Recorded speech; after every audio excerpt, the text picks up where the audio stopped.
दोस्तों, राजनीति विज्ञान हैरो साहित्य के द्वारा पहला चैप्टर है राजनीति विज्ञान के थर्ड सेमेस्टर का उत्तर औपनिवेशिक काल में लोकतंत्रीकरण की प्रक्रिया, जिसको हम शुरू से पढ़ते हैं। भारत में उत्तर औपनिवेशिक काल भारत के लोकतंत्रीकरण की प्रक्रिया किन चरणों से गुजरी तथा वर्तमान में यह किस स्थिति में है, इसका अध्ययन करने से पूर्व यह जानना आवश्यक है कि लोकतंत्रीकरण से क्या अभिप्राय है। इन लोकतंत्रीकरण होता क्या है। लोकतंत्रीकरण यह प्रक्रिया है जिसके माध्यम से किसी देश में अन्य किसी शासन व्यवस्था के स्थान पर लोकतंत्र अर्थात जनता के शासन की स्थापना की जाती है। लोकतंत्र लोगों का शासन, जनता का शासन की स्थापना की जाती है। वैश्विक स्तर पर लोकतंत्रीकरण की प्रक्रिया को सैमुअल हंटिंग्टन हंटिंगटन ने 3 लहरों के रूप में चिन्हित किया है। पहली लहर उन्होंने किया है 1826 से लेकर के 1926 तक। इस प्रभाव मुख्यतः पश्चिमी यूरोप तथा संयुक्त राज्य अमेरिका में देखने को मिला, किंतु प्रथम विश्व युद्ध के बाद यूरोपीय लोकतंत्रों का पतन हो गया। द्वितीय लहर में आता है 1947 से लेकर के 1962 तक। इसका प्रभाव द्वितीय विश्व युद्ध के बाद एशिया व अफ्रीका, 9 स्वतंत्र पूर्व ब्रिटिश उपनिवेशों तथा लैटिन अमेरिका में देखने को मिला।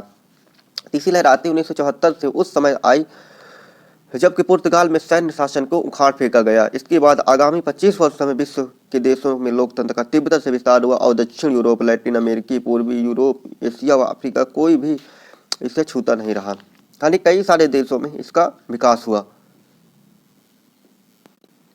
कोई अछूता नहीं रहा। मतलब कि हमारे भारत देश में भी लोकतंत्रीकरण की व्यवस्था शुरू हो गई थी। लोकतंत्रीकरण की अभिप्राय यानी अधिनायकवादी, सर्वसत्तावादी व साम्यवादी शासनों के अंत से लगाया जा सकता है। यह प्रक्रिया जनता के शासन, उदारवादी परिवर्तनों एवं नागरिक स्वतंत्रता व अधिकारों की ओर उन्मुख होती है। अन्य शब्दों में सर्वसत्तावाद से लोकतंत्र के संक्रमण की प्रक्रिया लोकतंत्रीकरण कहलाती है। यानी सर्वसत्तावाद से लोकतंत्र के संक्रमण की प्रक्रिया को लोकतंत्रीकरण की प्रक्रिया कहते हैं। वैश्विक स्तर पर इस संक्रमण के 3 तरीके परिलक्षित हुए जो निम्न प्रकार है। प्रथम स्थिति में देखा जाए तो कमजोर सत्तावादी शासन के उदारवादी नेता लोकतंत्र समर्थन आंदोलन में नेताओं से वार्ता व सत्ता साझा करते हैं, उदाहरण स्पेन व चिली। द्वितीय स्थिति में देखते हैं तो व्यापक पैमाने पर जन विरोध के कारण सत्तावादी शासन कमजोर हो जाता है तथा अंततः सत्ता लगाने के लिए विवश हो जाते हैं, उदाहरण पोलैंड और हंगरी। तीसरी जो स्थिति आती है वह सर्वसत्तावादी शासन के नेता लोकतांत्रिक सुधारों को लागू करते हैं क्योंकि शासन के अस्तित्व के लिए वे इन सुधारों के आवश्यक मानते हैं, उदाहरण के लिए सोवियत संघ। लोकतांत्रिकरण की प्रक्रिया एक दीर्घकालिक, अनवरत व संघपूर्ण प्रक्रिया है। परिस्थितियों व अनुभवों के आधार पर इसमें निरंतर परिवर्तन होते रहे हैं। अतः स्पष्ट है कि लोकतंत्रीकरण एक रैखिक प्रक्रिया नहीं है। लोकतंत्रीकरण की प्रक्रिया को सुदृढ़ आधार प्रदान करने के लिए आवश्यक परिस्थितियां सक्रिय नागरिक समाज, आर्थिक विकास, लोकतांत्रिक राजनीतिक संस्कृति इत्यादि। लोकतंत्रीकरण की अवधारणा प्राचीन काल से ही राजनीतिक दर्शन शासन सत्ता के सर्वोत्तम स्वरूप का पता लगाने के लिए प्रयासरत रहा है। रूसों का मानना था कि जब भागीदारी के बिना लोकप्रिय संप्रभुता वास्तविक नहीं हो सकती तो डी ट्रैकविले तथा मॉन्टेस्क्यू ने राजनीति शासन के राजनीतिक संस्कृति के संबंध करने का सुझाव दिया। जेम्स मैडिसन ने लोकप्रिय संप्रभुता का संस्थागत सीमाएं आरोपित करने का समर्थन किया और 1996 में संयुक्त राष्ट्र संघ के महासचिव बुतरस घाली ने अपने एक भाषण में लोकतंत्रीकरण को एक ऐसी प्रक्रिया के रूप में परिभाषित किया जो अधिक खुले, अधिक सहभागी और कम सत्तावादी समाज की ओर ले जाती है। वस्तुतः लोकतंत्रीकरण एक बहुआयामी धारणा है। वैचारिक दृष्टि से यह केवल राजनीतिक विज्ञान से ही संबंधित नहीं, अपितु इससे अर्थशास्त्र, समाजशास्त्र, अंतर्राष्ट्रीय संबंध, राजनीतिक अर्थव्यवस्था जैसे क्षेत्र में भी समाहित है। अतः लोकतंत्रीकरण को विभिन्न दृष्टिकोणों से समझा जा सकता है। लोकतंत्रीकरण की प्रक्रिया को निम्नलिखित 3 चरणों में समझा जा सकता है। लोकतंत्र की शुरुआत यानी लोकतंत्र के जो कितने चरण हैं, हम कई सारे आपके सामने चरण प्रस्तुत कर रहे हैं जिनके द्वारा हम लोकतंत्रीकरण को आसानी से समझ सकते हैं। पहला है लोकतंत्र की शुरुआत। प्रथम चरण में गैर लोकतांत्रिक शासन के द्वारा वैधता खो देने पर लोकतंत्र की स्थापना होती है। वैधता खोने के कारण आर्थिक संकट, जन असंतोष, पुलिस या सेना का विद्रोह आदि कुछ भी हो सकता है। दूसरा इसमें जो चरण है परिवर्तन काल। इस चरण में पूर्व स्थापित सर्वसत्तावादी संस्थानों को समाप्त कर दिया जाता है और उसके स्थान पर लोकतांत्रिक आधार पर संस्थानों की स्थापना की जाती है। यह परिवर्तन या संक्रमण 3 विधियों से होता है जैसा कि पहले उल्लेख किया जा चुका है। तीसरा है सुदृढ़ीकरण। इस चरण में लोकतांत्रिक मूल्य शासन व्यवस्था में पूर्णतः समाहित हो जाते हैं। इससे लोकतंत्र का व्यापक प्रचार प्रसार होने से इसकी जड़ें अत्यंत गहरी हो जाती हैं, जो कि उसके स्थायित्व की घोतक होती हैं। इसके साथ ही समाज की राजनीतिक संस्कृति में भी परिवर्तन परिलक्षित होते हैं। थर्ड आयाम, लोकतंत्रीकरण की प्रक्रिया को समझने में दो प्रमुख आयाम हैं। इसके आयाम कौन कौन से हैं? दो प्रमुख। पहला आयाम है प्रक्रियात्मक। लोकतंत्रीकरण की प्रक्रिया को समझने के मुख्यतः दो आयाम हैं। पहला प्रक्रियात्मक आयाम और दूसरा तात्विक आयाम। तो प्रक्रियात्मक आयाम से अभिप्राय है उन विधियों व साधनों से जिसके माध्यम से लोकतंत्र के लक्ष्य को प्राप्त किया जाता है, और इन साधनों का मुख्यतः सार्वभौमिक वयस्क मताधिकार तथा राजनीतिक व प्रशासनिक क्षेत्र में जन भागीदारी को समाहित किया जाता है। इस पर हटघटन के शब्दों में कुछ कहा गया है कि लोकतंत्र की केंद्रीय प्रक्रिया उन लोगों द्वारा प्रतिस्पर्धी चुनावों के माध्यम से नेताओं का चयन है जिन पर वे शासन करते हैं। इस पर जोसेफ जी ने अपना कथन कहा है कि कैपिटलिज्म, यानी अपनी पुस्तक जो उनकी थी ये कैपिटलिज्म में, उन्होंने कहा है सोशलिज्म एवं डेमोक्रेसी। क्या? सोशलिज्म एवं डेमोक्रेसी। उनकी एक पुस्तक का पूरा नाम है कैपिटलिज्म, सोशलिज्म एवं डेमोक्रेसी। उन्होंने लिखा है कि लोकतंत्र राजनीतिक निर्णयों पर पहुंचने के लिए संस्थागत व्यवस्था है जिसमें व्यक्ति लोगों के वोट के लिए प्रतिस्पर्धात्मक संघर्ष के माध्यम से निर्णय लेने की शक्ति प्राप्त करते हैं। लोकतंत्रीकरण के इस आयाम के विरुद्ध सामान्यतः यह आपत्ति उठाई जाती है कि इसमें जनता निष्क्रिय रहती है, जो केवल नियमित चुनावों में भाग लेती है तथा अपने प्रतिनिधियों के द्वारा शामिल होती है। इन प्रतिनिधियों के द्वारा शक्ति के दुरुपयोग, पक्षतापूर्ण व्यवहार तथा सत्ता भ्रष्ट होने की पूर्ण संभावना रहती है। इसके अतिरिक्त इसमें चुनावी प्रक्रिया को सर्वाधिक महत्व देते हुए अन्य पहलुओं की पूर्ण उपेक्षा की जाती है।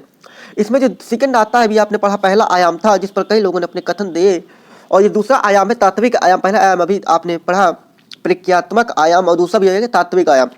तात्विक आयाम के अंतर्गत सामाजिक व आर्थिक पहलुओं पर अधिक बल दिया जाता है। इसका लक्ष्य सीमित व्यक्तियों को लाभ नहीं वरन समाज के सभी व्यक्तियों का कल्याण करना है। यह उपेक्षित वर्ग के अधिकारों का विशेष रूप से बल देता है। लोकतांत्रिकरण के संबंधित दृष्टिकोण, यानी लोकतांत्रिकरण से संबंधित प्रमुख दृष्टिकोण क्या है? आधुनिकीकरण दृष्टिकोण जर्मन समाजशास्त्री मैक्स वेबर ने के अनुसार पूंजीवादी आधुनिक लोकतंत्र की स्थापना में सहायक होता है। मार्टिन लिस्टेप ने भी इन शब्दों में इसका समर्थन किया है कि एक धनी राष्ट्र के पास लोकतंत्र को बनाए रखने की बेहतर संभावना है। उनका मानना है कि समृद्धि होने पर भी शिक्षा का स्तर ऊंचा बनता है तथा इसके परिणाम स्वरूप सामाजिक व राजनीतिक सहिष्णुता को प्रोत्साहन मिलता है। इससे नागरिक समाज को सुदृढ़ता प्राप्त होती है। वस्तुतः आर्थिक स्वतंत्रता की राजनीतिक स्वतंत्रता का मार्ग प्रशस्त करती है। इस पर जो दृष्टिकोण से है, लोकतंत्र के दृष्टिकोण से प्रमुख दूसरा है संरचनावादी दृष्टिकोण। समाजशास्त्र के अनुशासन में प्रभावित यह दृष्टिकोण संरचनाओं को महत्व देता है, इसी कारण यह संरचनावादी दृष्टिकोण कहलाता है। इस दृष्टिकोण के समर्थक विभिन्न वर्गों के संघर्ष के माध्यम से राज्य का विश्लेषण करते हैं। बैरिंगटन मूर ने 8 बड़े देशों का नाम लिया है, जैसे कि अमेरिका, रूस, चीन, ब्रिटेन, फ्रांस, भारत, जापान व जर्मनी का तुलनात्मक अध्ययन किया। इस तुलनात्मक विश्लेषण के निष्कर्ष निकाला कि वर्ग संघर्ष मुख्यतः 3 वर्गों में है। पहला आपका पूंजीपति वर्ग, दूसरा कृषक वर्ग और तीसरा उच्च भूवर्ग के मध्य रहता है। वर्ग संघर्ष की इस प्रक्रिया के परिणाम स्वरूप लोकतंत्र का अस्तित्व में आया, जबकि औद्योगिक क्षेत्र में रोजगार का विस्तार होने पर कृषकों का शहरी श्रमिकों के रूप में परिवर्तन हुआ और पूंजीपति वर्ग ने जमींदार वर्ग का स्थान ले लिया। संरचनावादी दृष्टिकोण दीर्घकालीन परिवर्तन को महत्व देता है, जबकि सोवियत संघ तथा मध्य यूरोप के पूर्व कम्युनिस्ट देशों में लोकतांत्रिकरण की प्रक्रिया आकस्मिक रूप से आरंभ हुई, जिसकी व्याख्या करने में यह दृष्टिकोण असमर्थ रहा। परिवर्तन दृष्टिकोण, इसे अब देखते हैं परिवर्तन, अगला जो दृष्टिकोण था परिवर्तन दृष्टिकोण, इसे एजेंसी दृष्टिकोण भी कहा जाता है। जो लोकतांत्रिकरण का परिवर्तन दृष्टिकोण है, इसको एजेंसी दृष्टिकोण कहा जाता है। इस दृष्टिकोण के अनुसार लोकतंत्र प्रतिबद्ध व जागरूक नेताओं का निर्माण है।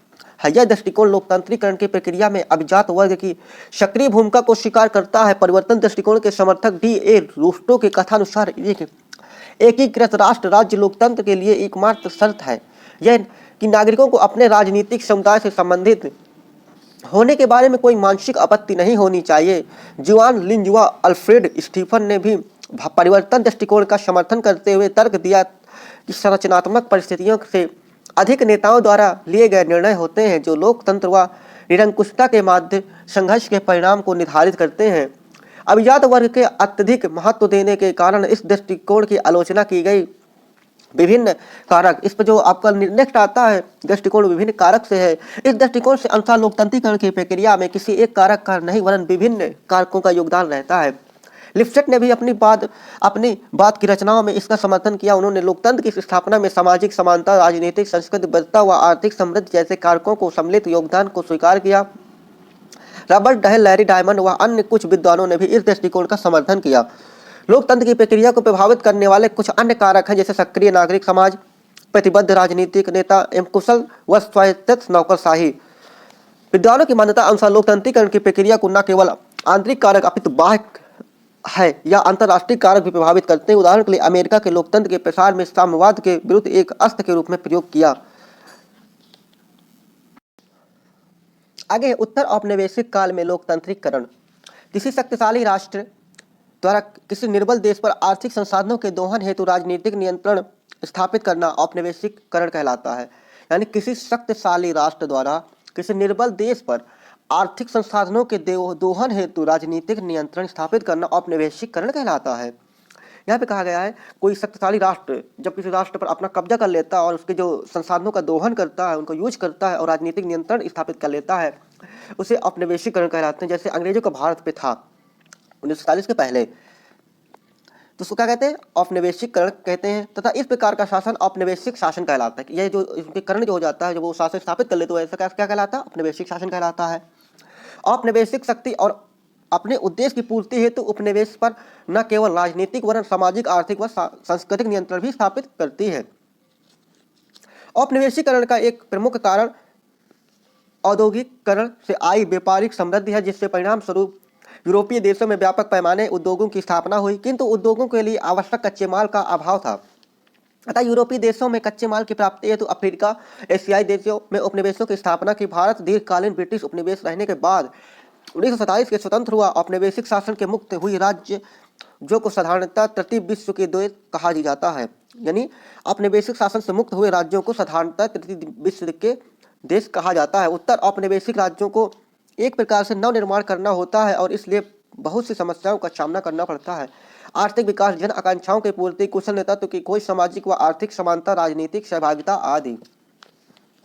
उत्तर औपनिवेशिक शासन में समानता, अधिक लोकतांत्रिकरण तथा लोकतांत्रिक अधिकारों व स्वतंत्रताओं का समर्थन किया जाता है। इसके लिए स्वतंत्र चुनाव, स्वतंत्र न्यायपालिका, स्वतंत्र जनसंचार माध्यम तथा प्रतिनिधि संस्थाओं में जनता के आधिकारिक भागीदारी की सुनिश्चितता आदि व्यवस्थाएं की जाती हैं। उपनिवेशवाद के बाद अधिकांश देशों में अभिजात वर्गों ने लोकतंत्रीकरण की प्रक्रिया को आरंभ किया, किंतु सने सने इस वर्ग की प्रति जनता का मोह भंग होने से लोकतंत्रीकरण की प्रक्रिया में बाधा उत्पन्न हुई तथा अधिकांश लोकतांत्रिक शासनों के अभिजात वर्गों द्वारा ही सत्तावादी शासन में परिवर्तित कर दिया गया।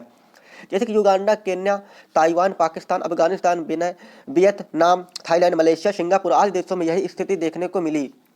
संक्षेप में इन देशों में लोकतंत्र की स्थायित्व प्राप्त नहीं हो सका। वहां कभी लोकतंत्र रहा तो कभी सत्तावादी शासन रहा।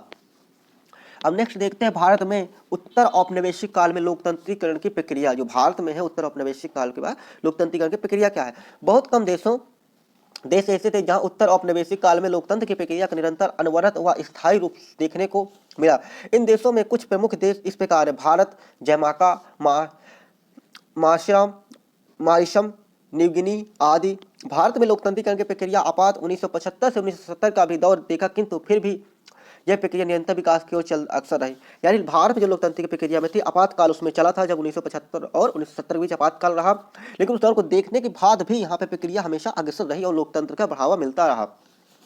उत्तर औपनिवेशिक काल में भारत की नवीन संविधान के अंतर्गत स्वतंत्रता, समानता और बंधुत्व, न्याय, धर्मनिरपेक्षता आदि मूल्यों को स्थान दिया, जिन्होंने लोकतंत्र को एक सुदृढ़ आधार प्रदान करने के साथ साथ इसके विकास में सहायता प्रदान की। राजनीतिक व प्रशासनिक क्षेत्र में जनता की संपूर्ण व सर्वोच्च भागीदारी सुनिश्चित कर उत्तरदायी सरकार की स्थापना की गई। विभिन्न राजनीतिक दलों तथा वयस्क मताधिकार व निष्पक्ष चुनावों के द्वारा इसे कार्यरत रूप प्रदान किया गया। एक निश्चित समयावधि के स्वतंत्र व निष्पक्ष चुनाव लोकतंत्र की सफलता का प्रमुख आधार है। भारत में लोकतंत्र के अभिप्राय लोग केवल मताधिकार व चुनावी राजनीति से ही नहीं वरन सामाजिक व आर्थिक समानता को सुनिश्चित करने से भी है। इसके अतिरिक्त धर्मनिरपेक्षता के सिद्धांत का पालन किया जाता है। राज्य का अपना कोई धर्म नहीं होता और सभी नागरिकों को अपने अपने धर्म का पालन करने की सुविधा प्रदान की जाती है। भारत में लोकतंत्र के विकास में अनेक चुनौतियां आई, किंतु फिर भी लोकतंत्रीकरण की प्रक्रिया निरंतर जारी रही। स्वतंत्रता के शीघ्र बाद ही देशी रियासतों का विलय की समस्या, सांप्रदायिक दंगे, शरणार्थियों को पुनर्वास की समस्या, ये तीन बड़ी चुनौती भारतीय लोकतंत्र के समक्ष थी।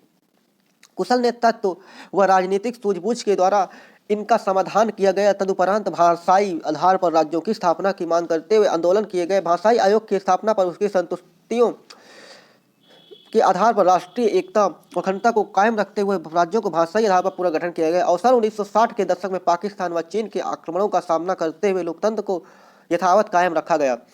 किंतु सन 1975 में, उस समय जब लोकतंत्र के अस्तित्व को खतरा उत्पन्न हो गया, जबकि तत्कालीन प्रधानमंत्री ने अपने विरोधियों का दमन करने हेतु राष्ट्रीय आपातकाल की घोषणा की। इसके तहत प्रेस की स्वतंत्रता व हनन करते हुए सभी विपक्षी नेताओं को जेलों में डाल दिया गया। नागरिकों के मौलिक अधिकारों का निलंबित कर दिया गया। अन्य शब्दों में यह काल लोकतंत्र की विकास प्रक्रिया में एक काला अध्याय था। आपातकाल की इस स्थिति में बाद विपक्षी दलों ने एकजुट होकर चुनावी अभियान चलाया गया कहा कि चुनाव की तय करेगा कि भारत का लोकतंत्र होगा या तानाशाही। अंततः चुनावों को लोकतंत्र की विजय हुई और स्वतंत्रता के बाद कांग्रेस को पहली बार पराजय का सामना करना पड़ा। किंतु 1970 में सत्ता में आई जनता पार्टी के नेताओं की आपसी प्रतिद्वंदिता व देश के व्याप्त राजनीतिक अस्थिरता के कारण जनता के स्वविवेक का प्रयोग कर कांग्रेस के पक्ष में मत दिया। सन 1989 में नवी लोकसभा के चुनावों में एक महत्वपूर्ण परिवर्तन यह आया कि राजनेताओं द्वारा धर्म व जाति के आधार पर वोट मांगे गए।